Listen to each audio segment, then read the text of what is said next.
আপনারা দেখছেন SR24x7 news. পরিস্থিতিতে থেকেও বিচ্ছিন্ন কিছু জায়গায় ইন্টিমিডেশনের পরেও মানুষ এই নির্বাচনে স্বতঃস্ফূর্তভাবে অংশগ্রহণ করেছেন। স্বাভাবিকভাবে এই জয় সংসদীয় গণতন্ত্রের জয় এবং পশ্চিমবঙ্গের মানুষের রাজনৈতিক সচেতনতার জয়। মানুষ পঞ্চায়েত নির্বাচন, মিউনিসিপ্যালিটি নির্বাচন, কর্পোরেশনের নির্বাচন থেকে শিক্ষা নিয়েছেন। শিক্ষা নয় অনেক দূরের কথা, 2021 সালের নির্বাচনী ফলাফল ঘোষণার পর দেহ মন দিয়ে সেটা স্পর্শও করেছিলেন। ভোট পরবর্তী হিংসায় আমাদের বহু কর্মী প্রাণ হারিয়েছেন। আমাদেরই পরিবারের মহিলারা ধর্ষিতা হয়েছেন, গণধর্ষিতা হয়েছেন। জেসিপি দিয়ে বাড়ি ভাঙা হয়েছে, মানুষকে রাজ্য ছেড়ে অন্যত্র বসবাস করতে বাধ্য করা হয়েছে। দোকান ভাঙচুর করা হয়েছে, বাসের কন্ট্রাক্টরকে রাস্তা থেকে বাস দাঁড় করিয়ে নামিয়ে দেওয়া হয়েছে বিজেপি করার অপরাধ। অটো টোটো চালকদের যে নির্দিষ্ট স্ট্যান্ড আছে সেখান থেকেও লাইন থেকে বার করে দেওয়া হয়েছে। আগামীকাল আবার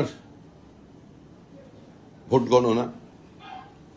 বিভিন্ন জায়গায় এখনো পর্যন্ত মরিয়া হয়ে একটা রাজনৈতিক দল অবাঞ্ছিত কিছু মানুষকে জড়ো করছেন, কিন্তু এভাবে গণনা প্রক্রিয়ায় কোনো ব্যাঘাত ঘটানো যাবে না। 2021-এর পুনরাবৃত্তি হবে না। পাহাড় থেকে সাগর পর্যন্ত মানুষ তাদের ক্ষোভ, তাদের যন্ত্রণা, তাদের মেধার প্রতারণা, এই সমস্ত নিয়ে তারা উপস্থিত আছেন। মানুষ ভোট দিয়ে দিয়েছেন। নির্বাচনী ফলাফলটাও তৃণমূল কংগ্রেসের জানা। আমরা আপনাদের মাধ্যমে পুরো রাজ্যবাসীর কাছে এবং আমাদের কর্মী সমর্থকদের কাছেও, যারা আমাদের দল করেন না, তৃণমূল কংগ্রেস করেন, এই নির্বাচনে হয়তো প্রার্থীর বিরুদ্ধে ভোট দিয়েছেন বিজেপিকে, তাদের কাছেও একটা আবেদন রাখছি যে আমাদের মূল লক্ষ্য হচ্ছে পশ্চিমবঙ্গের ভোট সংস্কৃতির পরিবর্তন। আমরা একটা রাজনৈতিক সমাজের বাসিন্দা হয়ে গেছি দীর্ঘ বছর ধরে, এবং তারপর যে প্রতিহিংসার রাজনীতি আমাদের গ্রাস করেছে, সেটা একটা জঙ্গলের রাজত্বের আকার ধারণ করেছে।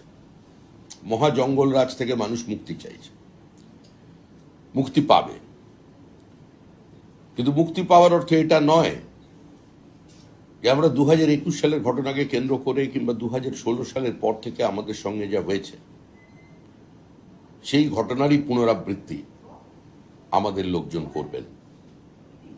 যিনি আক্রান্ত হয়েছেন, রক্তাক্ত হয়েছেন, যাদের প্রতিবেশী মারা গেছেন, যাদের প্রিয়জন মারা গেছেন, বাড়ির কেউ মারা গেছেন, সেও তাদের চিনে আক্রমণ করবে।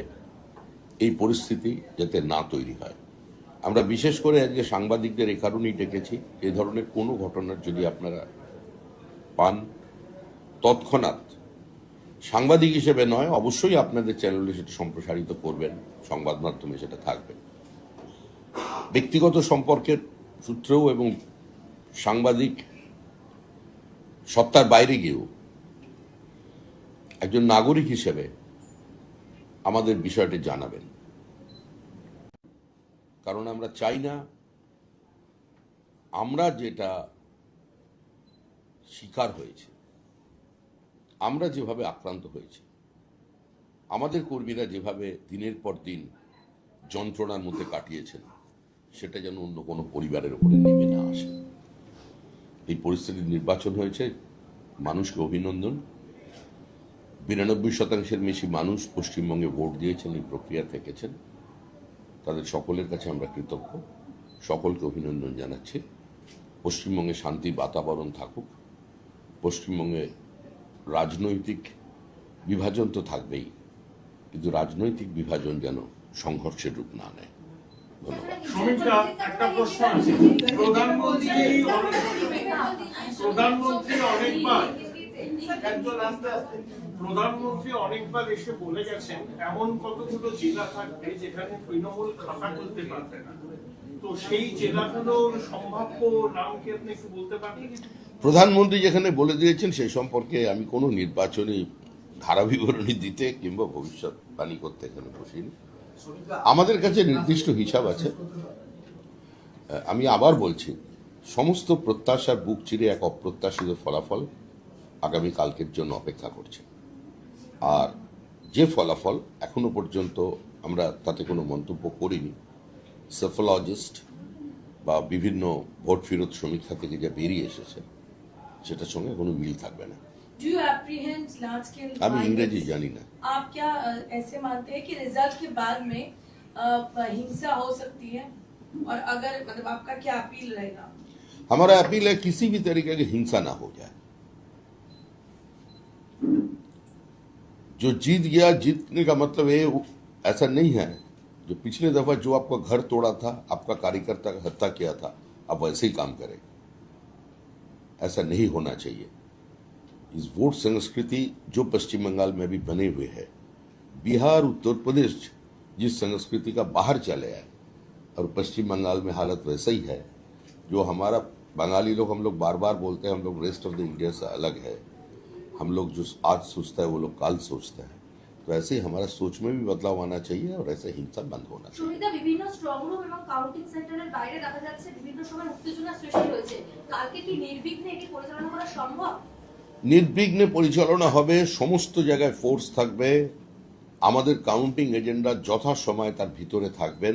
2021-এর পুনরাবৃত্তি হবে না। মানুষ যেভাবে নির্ভয়ে ভোট দিয়েছেন এবং মানুষের মতকে, মানুষের জনাদেশকে যাতে লুট করা যায় তার জন্য মানুষেরই দেওয়া করের টাকা নিয়ে যারা সুপ্রিম কোর্টে গিয়েছিলেন, সুপ্রিম কোর্টের তাদের জবাব দিয়েছে, ভবিষ্যতেও মানুষ তাদের জবাব দেবেন। আর নতুন সরকার এসে কত টাকা খরচা হয়েছিল এই সমস্ত কাজকর্মের জন্য, দিনের পর দিন জনবিরোধী সিদ্ধান্তকে বাঁচিয়ে রাখার জন্য কি পরিমাণ টাকা খরচা করেছিল বিগত সরকার, তার শ্বেতপত্র প্রকাশ হবে 15 দিনের মধ্যে। অদিত চৌধুরী বলছেন, বাংলা হয়ে যায়, বাংলা হয়ে যায়। দাদা, অদিত চৌধুরী বলছেন তৃণমূল গণনা কেন্দ্রে অসঠিক ছক কষছেন, এই বিষয়টা কিভাবে দেখছেন? অদিত চৌধুরী বলছেন যে তৃণমূল গণনা কেন্দ্রে অসঠিক ছক কষছেন, এই বিষয়টাকে কিভাবে দেখছেন? যদি সাংবাদিকরা মনে করে যে তৃণমূল কংগ্রেস অশান্তি ছক কষছে, তাহলে এই প্রশ্ন তৃণমূল কংগ্রেসের যারা মুখপাত্র তাদের করা উচিত। অদিত চৌধুরীর বক্তব্য রেখেছেন, এটা তো অদিত চৌধুরীর অফিস নয়। অদিত চৌধুরীর ওই যে সংগঠন আছে, মানে যেন ওটার নাম ইন্ডিয়া অ্যালায়েন্স আছে কিনা জানি না আমি, তাদেরই শরিক তো তৃণমূল কংগ্রেস। সুতরাং এই প্রশ্নটা করা উচিত আমার থেকে অনেক বড় উঁচু মাপের নেতাদের, রাহুল গান্ধীকে, খাড়গেজিকে প্রশ্নটা করা উচিত। শরিকদা, আপনি বললেন যে আমি যা বললাম তো বলে দিয়েছি। আপনি বললেন যে অবাঞ্ছিত মানুষকে জড়ো করা হয়েছে।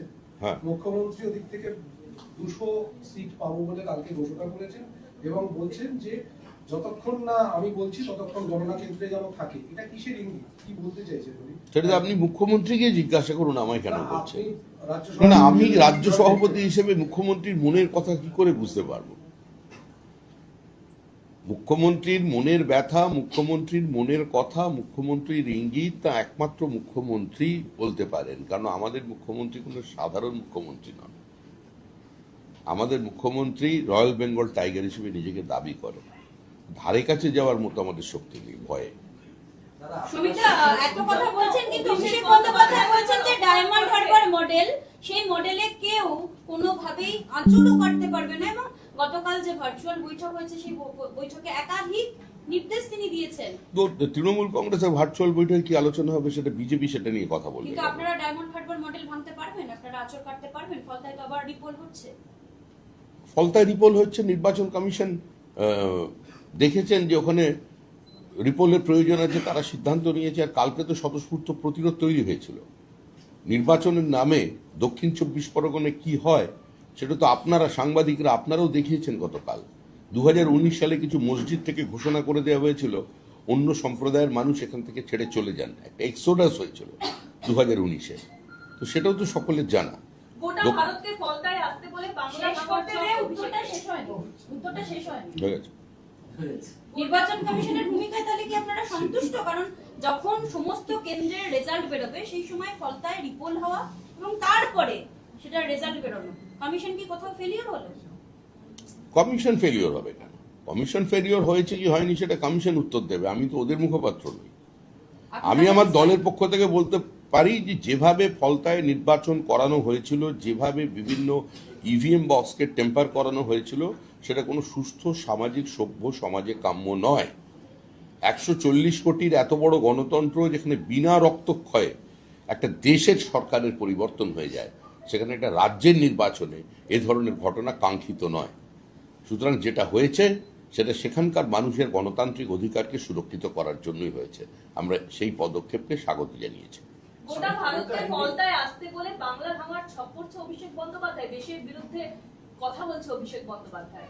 ফলতায় যে রিপোল হচ্ছে সেটা নিয়ে অভিষেক বন্দ্যোপাধ্যায় বলছেন গোটা ভারতকে এক জায়গায় ফলতায় আসতে, মানে কোথাও বাংলা ভাঙার ছক করছেন অভিষেক বন্দ্যোপাধ্যায়।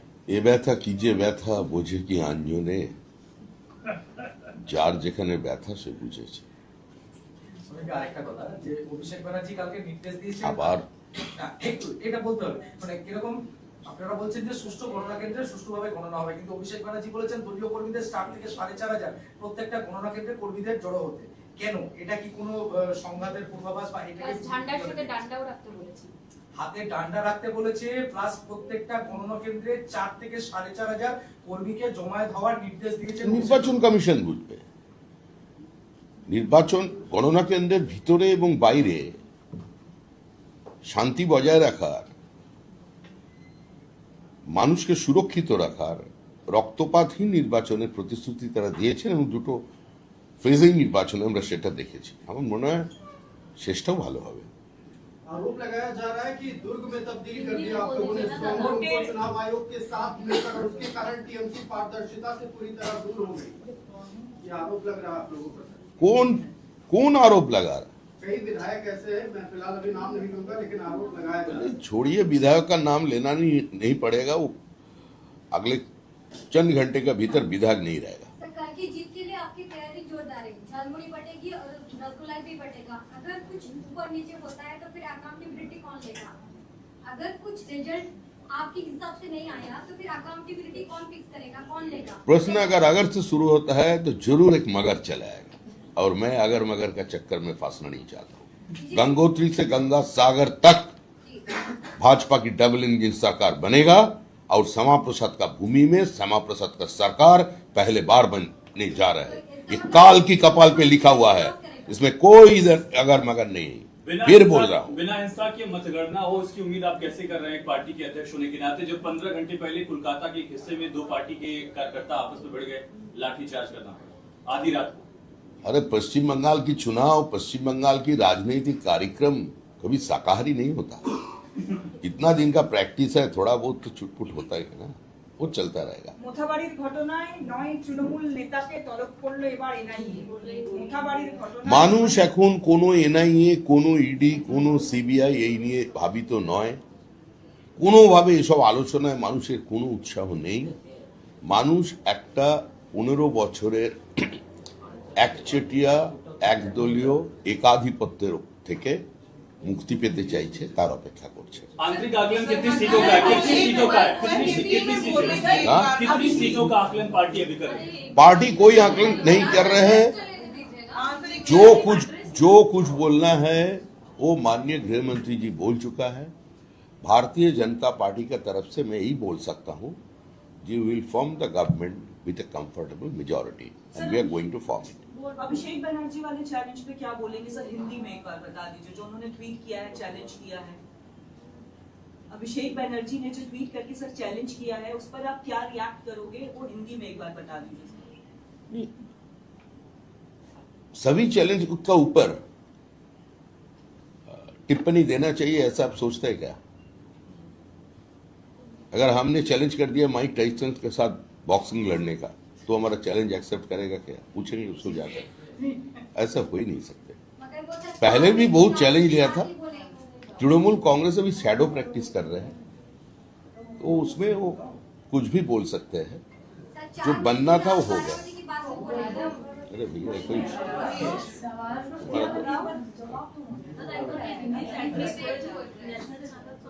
सर एक बार हिंदी में जो आपने पीसी किया है वो हिंदी में बोल दीजिए। देखिए, पश्चिम बंगाल की वोट संस्कृति के बारे में सारा देश का ध्यान है। ये जान चुका है कि पश्चिम बंगाल में हर चुनाव में कई लोगों का मत का खबर आते हैं। बिना रक्तपात का चुनाव हो जाना ये पश्चिम बंगाल के लिए एक बहुत बड़ा बात है। स्वतंत्रता का बाद ऐसा चुनाव पश्चिम बंगाल की जनता को भी देखा नहीं। इस सिलसिले में हमारा एक ही कहना है, ये भारतीय जनता पार्टी पोस्ट पोल वायलेंस का बहुत बड़ा शिकार बनेगी। पिछले बार 2021 दूसरा में सिर्फ 27 दिन में बीजेपी का 56 कार्यकर्ता को मार दिया गया। 27 महिला कैमरे के सामने आकर बोली थी कि उसका साथ सामूहिक बलात्कार हुआ। 2016 का पहले से आज तक हमारा 311 कार्यकर्ता को मार दिया गया। तो इसलिए हम आपकी माध्यम से पूरा समाज को, तृणमूल पार्टी को, जो अभी इस बार तृणमूल को साथ नहीं दिया, उनको, यह सारे बीजेपी कार्यकर्ता, बीजेपी के समर्थकों के पास ये अपील करना चाहते हैं कि आज हिंदुस्तान के किसी भी जगह चुनाव को लेकर एक भाई दूसरा भाई का खून नहीं पीता। पश्चिम बंगाल में भी ऐसा संस्कृति आए। हम लोग पिछले दिन थोड़ा कानून का ऊपर अपना भरोसा जुटाए और कल का दिन शांति से गुजर जाए, यही हम लोग चाहते हैं। एक सवाल मेरा है कि बंगाल की चुनाव की नतीजे के बारे में पड़ोसी देश बांग्लादेश की पार्लियामेंट में डिबेट और डिस्कशन होने जा रहा है या हो गया है एक बार, और शायद कल के बाद भी होने जा रहा है। तो बांग्लादेश के बहुत सारे एजेंट तो इधर बैठे हुए हैं जो जय बांग्ला बोलता है। वो लोग भी चाहते हैं ये पश्चिम बांग्लादेश बन जाए। इसलिए बांग्लादेश का जो रेडिकलाइज्ड लोग है, जो अलगाववादी तकते हैं, वो लोग काफी सक्रिय है। और पश्चिम बंगाल की बॉर्डर की इस पार भी उसका साथ बहुत लोगों का संपर्क है। जो चुनाव की इस मैदान पे वो लोग भी घुसे हुए हैं। तो आने वाले दिन में उसको चुन चुन कर निकालना पड़ेगा, रिपोर्ट करना पड़ेगा। হারের আতঙ্কে কি অভিষেক বন্দ্যোপাধ্যায় টুইট করছেন? দেশবিরোধী কথা কেন বলছেন অভিষেক বন্দ্যোপাধ্যায় বারংবার? সেটা তো অভিষেক বন্দ্যোপাধ্যায় এর উত্তর দিতে পারবেন। আপনারা কেন অভিষেক বন্দ্যোপাধ্যায়কে না জিজ্ঞেস করে আমাকে বলছেন? অভিষেক বন্দ্যোপাধ্যায়ের কোনো বক্তব্যের প্রতিক্রিয়া দেওয়ার প্রয়োজন আছে বলে তো আমরা এখন মনে করছি না। গণতান্ত্রিক দেশ, উনি একজন সাংসদ, একজন দলের উত্তরাধিকারী। তিনি একটা মন্তব্য করেছেন, একটা টুইট করেছেন। মানে আপনারা এটা বলেন না কি রাজনৈতিক মহল বলছে, তো সেরকম ও রাজনৈতিক মহল মনে করছে যে কালকে যাতে সবাই মানে টেবিলে কাউন্টিং এজেন্ট তৃণমূলের পক্ষ থেকে যায়, তার জন্য এটা বুস্ট আপ করার চেষ্টা করা হচ্ছে। ফলতায় নির্বাচনের আগে দেখা গেল দাবাং পুলিশ অজয় শর্মা তার দাপাদাপি দাবানগিরি অনেক আমরা দেখেছি, কিন্তু সেই ফলতাতেই আবার পুনর্নির্বাচন করা হচ্ছে। কিন্তু তাহলে এই ফলতায় যে নির্বাচনের দিন যে গোলযোগ হলো, যে অস্বস্তি হলো, যে অশান্তি হলো, তার দায় কার? সেখানকার যিনি পর্যবেক্ষক ছিলেন তার বিরুদ্ধে কি ব্যবস্থা নেওয়ার কোনো প্রয়োজন নেই? শুধুমাত্র সরকারি আধিকারিকদের উপরে, শুধুমাত্র পর্যবেক্ষকের উপরে কিংবা নির্বাচন কমিশনের উপরে দায় চাপিয়ে দিলে চলবে না। বহু দেশে তো নির্বাচন হয়, সেখানে তো কোনো কেন্দ্রীয় বাহিনী থাকে না। এটা তো সামগ্রিকভাবে পশ্চিমবঙ্গের বাঙালিদের লজ্জা যে সাজোয়া গাড়ি ঢুকছে এখানে। সারা দেশে কোনো নির্বাচন নিয়ে এত উত্তেজনা আছে। মহারাষ্ট্রের নির্বাচন দেখুন, বোঝাই যায় না ভোট হচ্ছে, ওদের সুন্দরভাবে ভোট হয়ে যায়। আর আমাদের এখানে মানুষ গিয়ে ওখানে পরিযায়ী শ্রমিক হয়ে থাকে। এখন পশ্চিমবঙ্গের তো এটাই অবস্থা। আমরা পরিযায়ীদের রাজ্য, আমরা সমস্ত কিছু বার করে দিচ্ছি এখান থেকে। হ্যাঁ, তিনটে ভাই, আর ছেড়ে দাও ভাই। বলছি মুখ্যমন্ত্রী বলেছেন ওরা লোডশেডিং করিয়ে দিয়ে 8 ঘন্টার মধ্যে যা কিছু করতে পারে, সুতরাং খেয়াল রাখবেন যেন লোডশেডিং করতে না পারে। এটা বলার পরে আজ আলিপুরদুয়ারে দেখা গেল ট্রান্সফরমার ঘিরে তৃণমূলের কর্মীরা বসে আছে। অভিনব একটা মুখ্যমন্ত্রী খালি এটুকুই লক্ষ্য রাখুন, এবারে যেন ভবানীপুরে লোডশেডিং না হয়। ভবানীপুরে যদি যত আলোই জ্বালিয়ে রাখা হোক, ফলাফল তৃণমূলের পক্ষে যাচ্ছে না। এবার দেখা যাচ্ছে একটা অদ্ভুত ঘটনা যে কাউন্টিং স্টেশন গুলো একটা ক্ষমতা প্রদর্শনের জায়গা হয়ে উঠেছে। সেখানে আজকেও শশীবাজার গিয়েছিলেন, সুধীরা মরুশিলাম কেন্দ্রে, শাখাওয়াত মেমোরিয়াল স্কুলে কিছুক্ষণ আগে গেছিলেন ববি। তৃণমূল ক্ষমতা থেকে চলে যাচ্ছে, এটা এখনো তৃণমূল মন থেকে মেনে নিতে পারেনি। আর প্রদীপ নিভে যাওয়ার আগে কিছুটা জ্বলে ওঠে, এগুলো তারই নিদর্শন মাত্র। তৃণমূল যে চলে গেছে সেটা এখনো তারা স্বীকার করতে পারে। অভিষেক বন্দ্যোপাধ্যায় বলেছেন যে বিজেপি যদি কোথাও ঝান্ডা নিয়ে হাজির থাকে, আপনারাও কিন্তু ঝান্ডাটা নিয়ে হাজির থাকবেন। সবসময় তোর হাজির থাকে। ডান্ডা ছাড়া তৃণমূলকে, বোমা ছাড়া তৃণমূলকে, বন্দুক ছাড়া তৃণমূলকে কোনোদিন চেনা যায়? তৃণমূলের তো আস্থাই এখন বোমা, মানুষ নয়। মুখ্যমন্ত্রীর আস্থা যেমন দেবতায়, গণদেবতায় নয়, তো সেরকম ওদেরও আস্থা লাঠি বোমায়।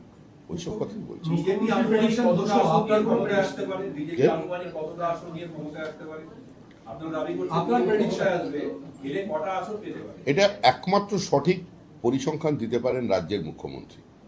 তার রাজনৈতিক বোধ, তার রাজনৈতিক মাটি চেনার ক্ষমতা, মাটির গন্ধ পাওয়ার ক্ষমতা অনেকের থেকে বেশি, এবং হয়তো সকলের থেকে বেশি।